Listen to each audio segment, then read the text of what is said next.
Shalom, shalom. First and foremost, Barakatah Yahawah, Barakatah Yahawah, Barakatah Yahweh Shai, Barakatah Yahweh Shai. All praises to Yahweh, by Hashem Yahweh Shai, by Hashem and Kakadash. As always, double honors to the apostles, the elders of GMS who taught me the truth. Yahweh is the true name for people called God. Jehovah, Yahweh, Yahuwah. His true name is Yahawah. Yahweh Shai is the true name for people called Jesus Christ, which is the Savior of the children of Israel only, and the true Israelites are you so-called Negroes, Latinos, Native Seminole Indians that are scattered abroad, waiting on Yahweh Shai to come and deliver them from the hands of their enemies. So a quick lesson through the Spirit.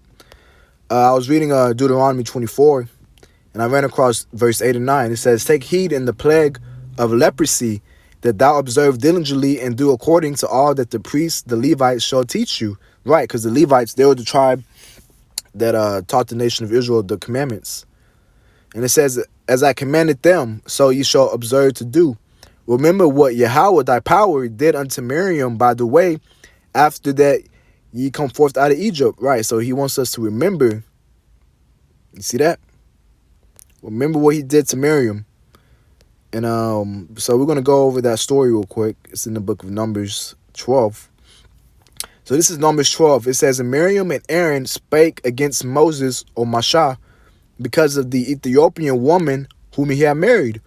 For he had married an Ethiopian woman." Right, so they had an issue or problem because he married outside of his so-called race, right?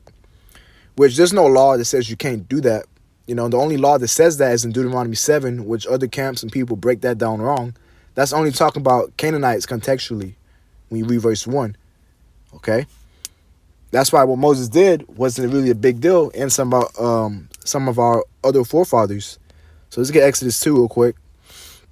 The Ethiopian woman, that wasn't Moses' first wife.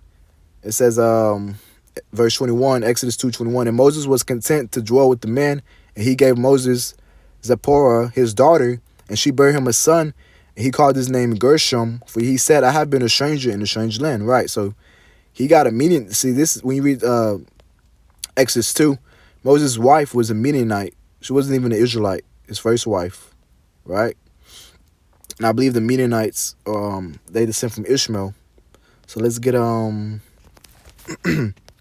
back to Numbers 12. Verse 2, "And they said, Had Yahawah indeed spoken only by Moses? Have he not spoken also by us? And Yahawah heard it." Now the man Moses was very meek, right? He was humble, you know. Like it says in the scriptures, the meek shall inherit the earth and the kingdom. It says, "Above all the men which were upon the face of the earth." Right, so he was the most humble man at this time. "And Yahawah spake suddenly unto Moses and unto Aaron and unto Miriam, Come out ye three unto the tabernacle of the congregation. And they three came out. And the Lord came down in the pillar of the cloud and stood in the door of the tabernacle and called Aaron and Miriam, and they both came forth. And he said, Hear now my words. If there be a prophet among you, I, Yahawah, will make myself known unto him in a vision, and will speak unto him in a dream. My servant Moses is not so, who is faithful in all mine house. With him will I speak mouth to mouth, even apparently, and not in dark speeches." Right, because and Moses did speak to the Most High, Yahawah, mouth to mouth. You know, when you get to account in Exodus, he was on the mountain 40 days. And 40 days, I believe, was 40 nights as well. And he came back, his face was shining, you know, with wisdom. Like it says in Ecclesiastes, you know, wisdom makes your face shine, okay? Roughly paraphrasing. So let's get "And the similitude of the Lord shall he behold. Wherefore then you were not afraid to speak against my servant Moses." Right, so Yahawah was angry because, and by the way, Aaron and Miriam, those are Moses' siblings, okay? Those are his blood siblings. So they wasn't afraid to, you know, because obviously the Most High is dealing with Moses. You know, Moses is very important in our history. So they wasn't afraid to, you know, go against the men of the Lord like Moses. Verse 9, "And the anger of Yahawah was kindled against them, and he departed. And the cloud departed from off the tabernacle. And behold, Miriam became leprous, white as snow." And that's what leprosy is. Leprosy is not a skin disease that, you know, you got all these bumps and stuff. Like they say nowadays. No, leprosy is when you turn white as snow. Really, all these Edomites, okay, now we know they're not really white, they're red.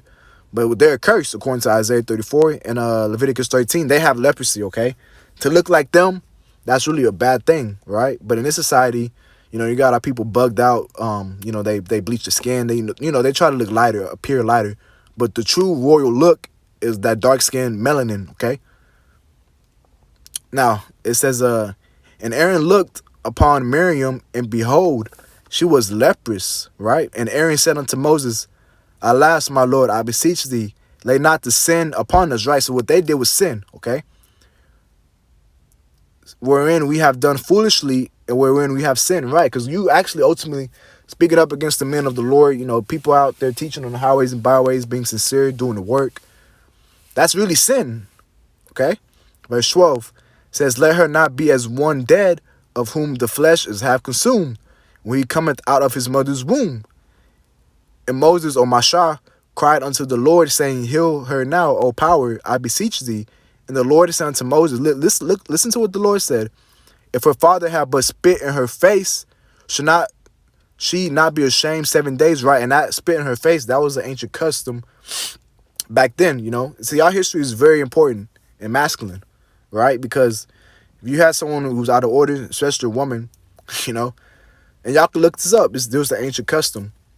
You spit in her face, right? And I was talking to this Ethiopian woman who I was kind of dealing with at the time. She even said that was true, and that people still do that in her country, you know, back at home. So it says, should she not be ashamed 7 days? Let her be shut out from the camp 7 days, and after that, let her be received in again. And Miriam was shut out from the camp 7 days, and the people journeyed not till Miriam was brought in again.